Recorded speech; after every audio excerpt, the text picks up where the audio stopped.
Pêcher un message en très très peu de temps. Je vais essayer de ne pas tomber dans... J'ai pas mangé de chocolat en passant. Je vais essayer de ne pas tomber dans la gaffe de le shooter super vite. Avez-vous déjà vu le film... Ah, faut pas le montrer tout de suite, ça. Mon punch est fini. Non, c'est vrai.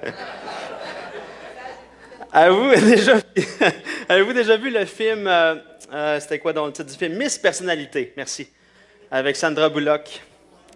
En 2001, je pense, ça a sorti. C'est un film policier humoristique en même temps. C'est l'histoire d'une policière qui veut faire une enquête et pour pouvoir résoudre l'enquête, elle doit s'infiltrer dans un concours de beauté, un concours de Miss Personnalité. Et c'est vraiment caricaturé tout ça, mais peut-être que c'est de même que ça se passe aussi. Mais chacune avait un discours à faire.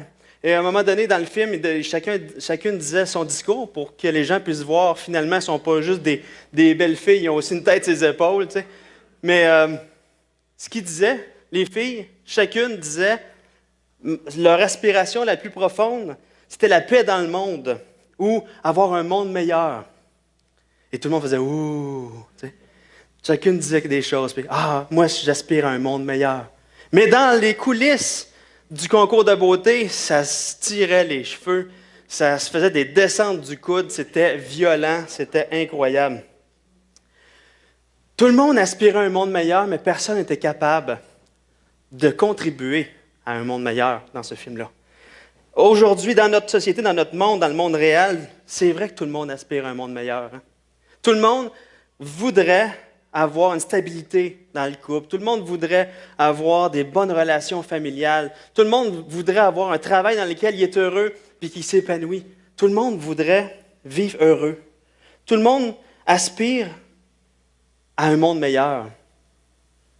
Mais tout le monde pense pour soi en premier. C'est impossible d'en arriver à un monde meilleur, finalement. C'est impossible. Il doit y avoir un changement dans la société. Mais comment ça peut être possible? Il y a quelques mois, je jasais avec un de mes amis qui est pasteur dans une autre région. Et il était là, il réfléchissait. Là. Il disait, comment on peut amener à avoir une différence en tant que chrétien dans notre société? Comment amener à un changement de société? Et là, il me partageait tous les moyens d'action qu'il voulait mettre en place, qui allaient enseigner à la société comment aimer son prochain. Comment ne plus penser à soi-même, mais penser aux autres en premier. Et après une discussion de 20 minutes, je me dis, c'est bien beau ton affaire, mais c'est impossible de faire ce que tu dis là. Parce qu'il te manque un ingrédient. Il manque l'Évangile.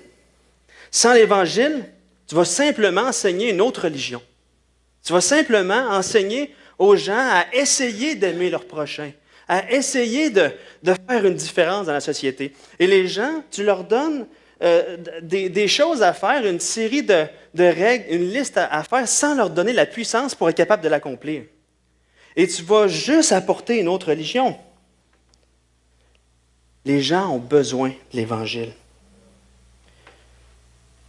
L'Évangile fait une différence dans notre vie. Ce n'est pas une série de règles. On a en Jésus-Christ la puissance pour accomplir les choses parce qu'il vit en nous. Et c'est ça que les gens ont besoin d'entendre, c'est ça que les gens ont besoin de voir au travers de nous. Sinon, on fait juste mettre un poids sur leurs épaules, vous dire « Soyez gentils, soyez beaux, joignez-nous à des mouvements. » Mais sans la puissance de l'Évangile, c'est impossible. Et ce matin, parce que mon ami aurait simplement amené à suivre une série de règles qui sont bonnes, mais qui ne changent pas la source d'une bonne action, c'est-à-dire un cœur transformé par Jésus. Et ce matin, au travers d'Éphésiens, on va voir que l'Évangile fait la différence. L'Évangile change le monde. Et on continue dans notre poursuite d'Éphésiens ce matin. Mais je veux juste nous ramener un peu à Éphésiens 5, versets 15 et 16. Je n'ai pas sur PowerPoint les livres, les textes, mais vous pouvez suivre dans votre Bible. Éphésiens 5, versets 15 et 16. Paul nous exhorte en disant, « Veillez donc avec soin à votre manière de vivre. Ne vous comportez pas comme des insensés, mais comme des gens sensés. Mettez à profit les occasions qui se présentent devant vous, car nous vivons des jours difficiles. quand nous vivons des jours difficiles. Dans Éphésiens, l'insensé est celui qui ne connaît pas Jésus. Et le sage est celui qui connaît Jésus. L'insensé ne peut pas marcher avec sagesse, il a besoin de connaître Jésus. Et Paul dit, conduisez-vous comme des sages. Nous sommes des enfants de Dieu, on va se conduire comme des enfants de Dieu, car les jours sont mauvais. Les jours sont difficiles. Et le seul moyen d'y arriver à se conduire comme des sages, c'est ce qui est écrit au chapitre 5, verset 18b. Soyez au contraire remplis de l'Esprit. Laissez-vous influencer par le Saint-Esprit. Laissez-vous saisir par le Saint-Esprit. Le monde dans lequel on vit est difficile et pour pouvoir arriver à marcher comme des sages, peu importe les difficultés qu'on peut vivre au niveau relationnel, on a vraiment besoin de l'Évangile, on a vraiment besoin que le Saint-Esprit nous saisisse, de se laisser saisir par le Saint-Esprit. Et qu'est-ce que ça va faire? Éphésiens 5, versets 19 à 21, le dit. Là, je vais vous le lire dans la version Sommeur. Je trouvais qu'elle se rapprochait beaucoup du texte grec. Il dit, « Ainsi, vous vous encouragerez mutuellement par le chant de psaumes, d'hymnes et de cantiques inspirés par l'Esprit. Vous louerez le Seigneur de tout votre cœur par vos chants et vos psaumes. À tout moment et pour toute chose, vous remercierez Dieu le Père au nom de notre Seigneur Jésus-Christ. Et parce que vous révérez le Christ, vous vous soumettrez les uns aux autres. Et parce que vous êtes des adorateurs de Christ, vous allez vous soumettre les uns aux autres. » Le Saint-Esprit nous amène à vivre ces choses-là. Puis c'est la clé.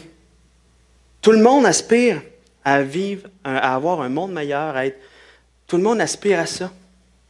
Mais la clé, c'est le Saint-Esprit qui nous saisit, qui nous amène à vivre la joie.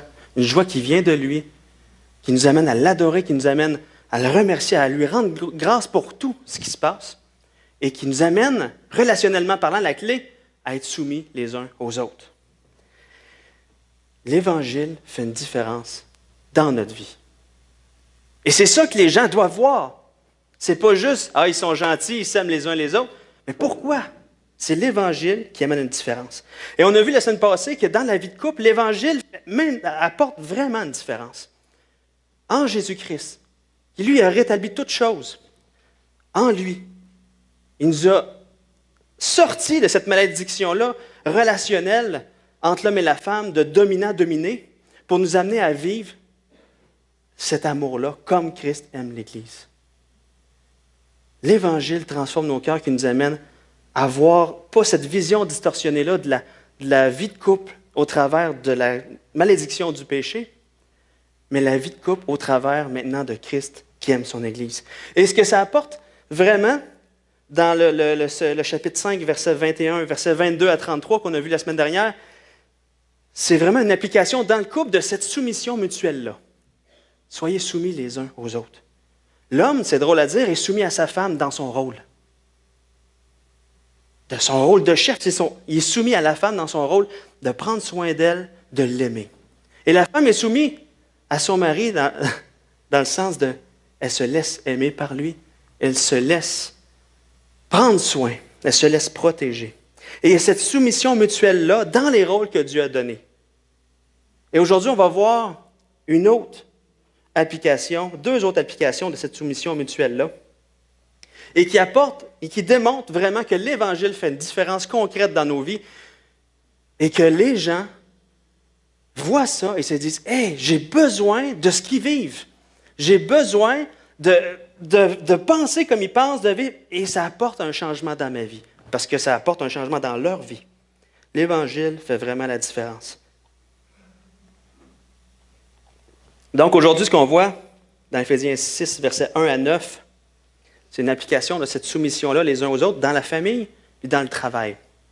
Les enfants et les parents, les enfants et les employeurs, employés.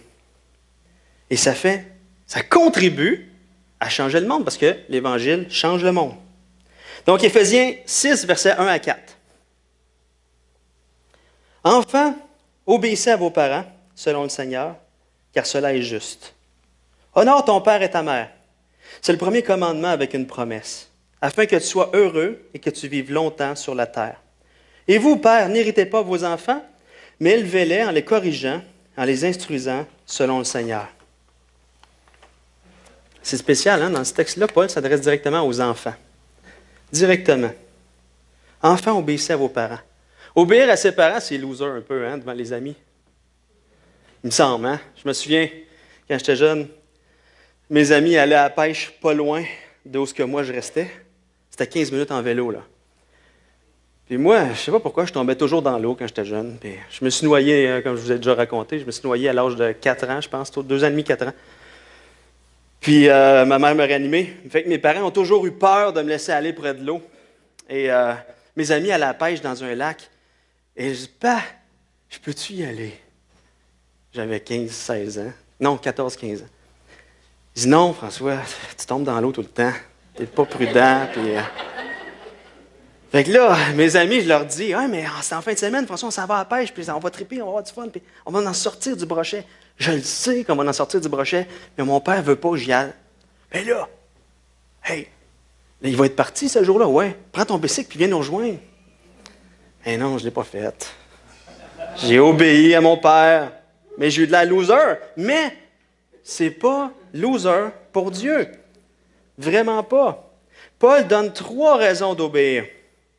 La première raison, c'est la plus simple. Parce que c'est juste. C'est quelque chose qui est naturel.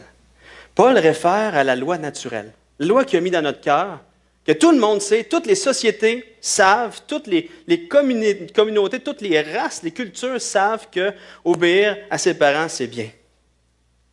On le voit dans toutes les sociétés. Obéir à ses parents, c'est bien. Et on sait que c'est mal de désobéir à nos parents, c'est naturel, une loi naturelle écrite dans notre cœur. Toutes les cultures le savent. Et même, on le voit au travers des animaux. Les bébés guépards obéissent à leur maman guépard. Les bébés moutons obéissent à leur maman mouton. Les bébés singes, gorilles, obéissent à leur papa gorille, maman gorille. Même les bébés adoptifs obéissent à leur maman adoptive. C'est une loi naturelle. C'est juste, naturellement. Donc, la première raison, c'est parce que c'est juste. La deuxième raison que Paul parle, c'est un commandement de Dieu. C'est le 5e commandement. C'est pas juste quelque chose dans notre cœur, mais c'est quelque chose que Dieu veut qu'on fasse. Mais qu'est-ce qui est intéressant, c'est que c'est écrit « Honore ton père et ta mère ». Et honorer son père et sa mère, c'est beaucoup plus que leur obéir. Et quand on dit « Honore ton père et ta mère », c'est tout le monde ici qui a un père et une mère. C'est pas juste les enfants, là. Honore ton père et ta mère, c'est de réaliser qu'ils sont précieux, réaliser, de les mettre en haute estime, de prendre soin d'eux autres. Et il y a une promesse qui est reliée à ça, parce qu'on va vivre heureux et longtemps sur terre. Paul même ramène cette promesse-là, parce qu'on va vivre heureux et longtemps. Est-ce que ça veut dire que ceux qui meurent jeunes, c'est parce qu'ils n'ont pas obéi à leurs parents ou qu'ils n'ont pas honoré leurs parents? Non, c'est pas ça. C'est que quand que Dieu donne ce commandement-là, il le donne à un peuple, à une nation. Et dans Exode 20, verset 12, il dit « Honore ton père et ta mère afin que tes jours se prolongent dans le pays que l'Éternel, ton Dieu, te donne. » Donc oui, chacun individuellement devait honorer leurs parents, mais toute la nation devait le faire. Et il les ramène à un pays. Donc c'est toute la nation. Le pays n'appartenait pas juste à une personne, mais à toute la nation. Une nation qui honore son père et sa mère. Une société qui honore son père et sa mère. Qu'est-ce que ça fait? Ça porte en haute estime leurs parents. Ça va prendre soin d'eux autres dans leur vieillesse. Et les gens, les parents sont bien pris soin, vont être heureux et vont vivre plus longtemps. C'est une nation ici. Les gens vont être pris soin dans leur vieillesse. Ils vont être heureux. Une société qui méprise leurs parents, puis leurs personnes âgées, bien, ils vont être maltraités. Ils vont être tristes, ils ne seront pas heureux et ils ne seront pas pris soin. Ils ne vivront pas longtemps. Paul reprend ce commandement-là ici parce qu'il nous le redonne à nous, parce qu'on est la nouvelle société de Dieu en Jésus-Christ. Et en tant que nouvelle société de Dieu en Jésus-Christ, on a à prendre soin de nos personnes âgées. pour que, ensemble, on puisse vivre vieux et être bien pris soin et heureux. Vous voyez? C'est pas si je n'honore pas mon père, ben je vais mourir, c'est pas ça. Mais la société elle-même. Donc, nous, l'Évangile va faire cette différence-là dans les familles, contrairement à ce qu'on voit dans la société, où ce que les personnes âgées sont mises à part, sont abandonnées, sont tristes. En général, je parle, pas pour tout le monde. Je ne veux pas mettre de poids sur personne aujourd'hui. Donc, une nouvelle société de Dieu en Jésus, les personnes âgées vont être prises soin à cause de l'Évangile. La troisième, ça c'est la deuxième raison, c'est un commandement de Dieu pour sa nouvelle société.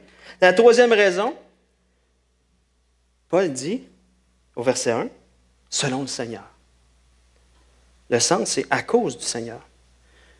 La version Parole vivante dit, parce que vous êtes en communion avec le Seigneur, ce qui rend possible l'application d'obéir, d'honorer nos parents. Mon rôle en tant qu'enfant, peu importe mon âge, c'est d'honorer mes parents. Parce que tu es un enfant de Dieu. C'est ça la troisième raison. Parce que moi, je suis ton père. Parce que tu es un enfant de Dieu, tu es vivant pour moi, tu es vivant avec moi, puis par moi, ben, tu vas être capable d'obéir puis d'honorer tes parents. Tu peux le faire par Jésus. Maintenant, les parents. Comment, dans notre rôle, l'Évangile fait la différence? Pour être soumis à nos enfants, c'est de prendre soin d'eux, de les corriger, de les instruire. Corriger, c'est redresser quelque chose de croche. Quelque chose de croche qu'on rend droit. Mais comment hériter nos enfants? Parce qu'il dit, n'héritez pas vos enfants dans tout ça. Prenez soin de vos enfants, instruisez-les, mais héritez-les pas. Un bon moyen d'hériter ses enfants, c'est de ne pas mettre de cadre précis. Ou de dire quelque chose, faire une autre chose. Ou d'établir une règle puis pas la tenir.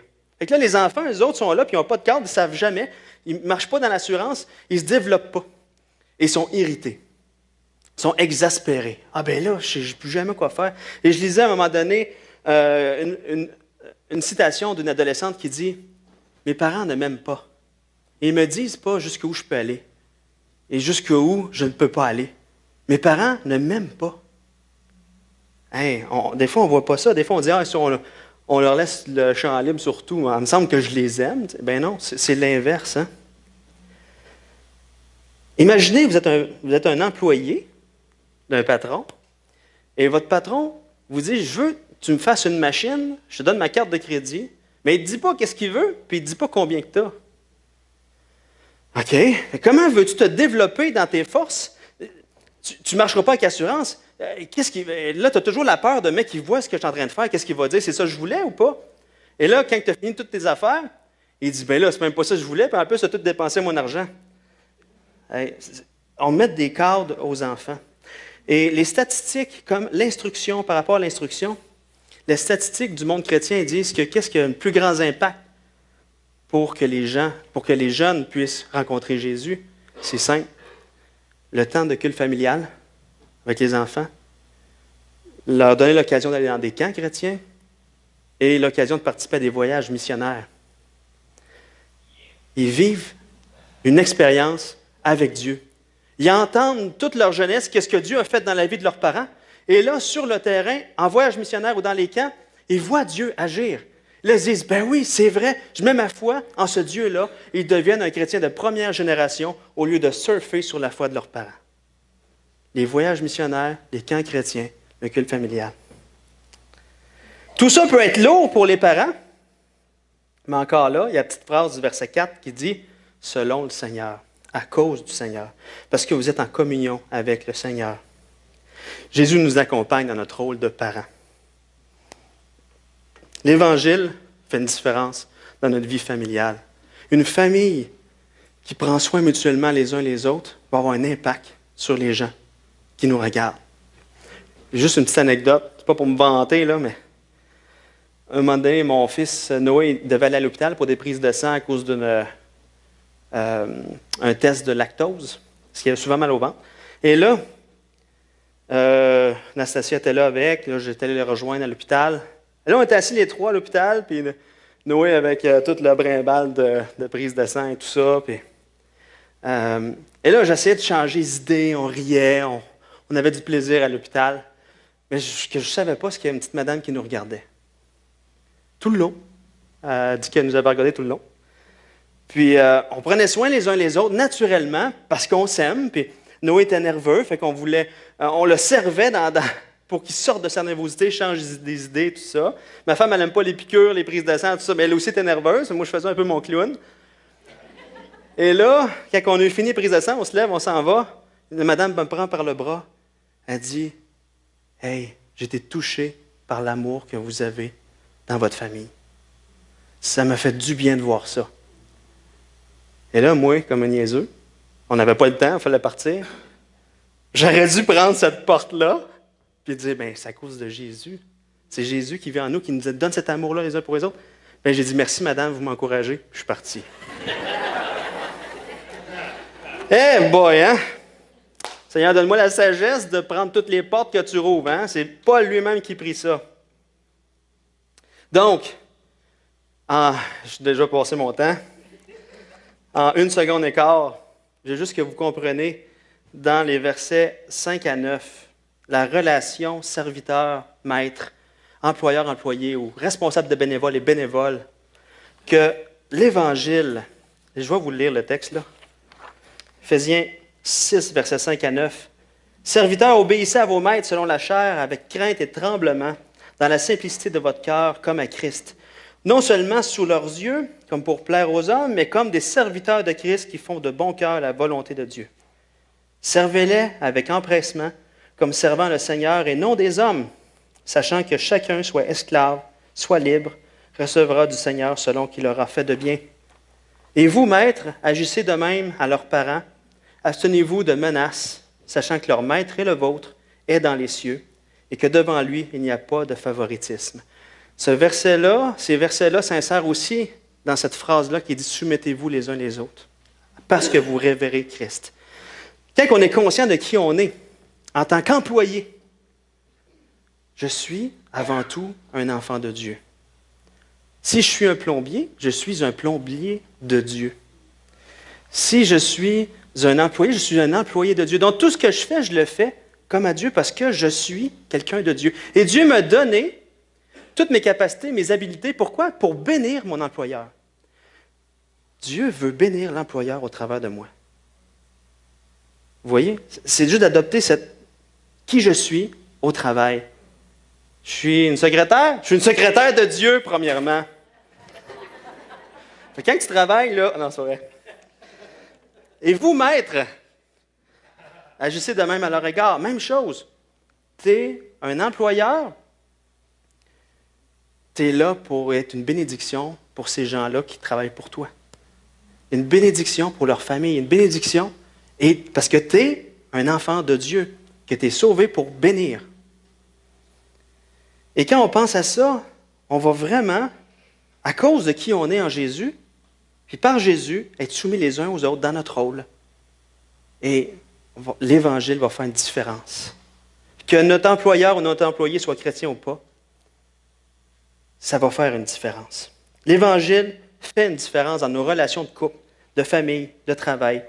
Jésus, par son esprit, transforme nos cœurs et nous amène à vivre Galates 5, 22, qui est l'amour, la joie, la paix, la patience, la bonté, la bienveillance, la foi, la douceur, la maîtrise de soi.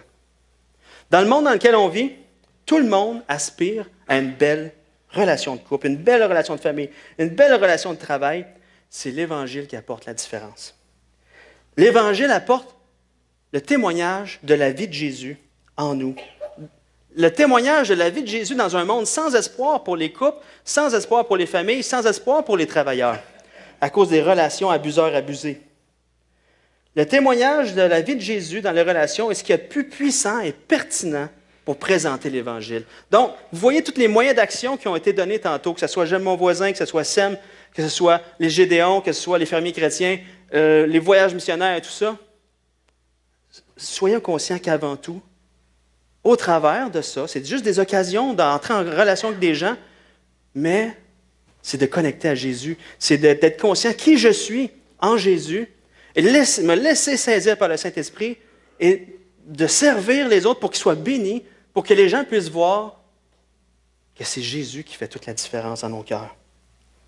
C'est ça qui va changer le monde.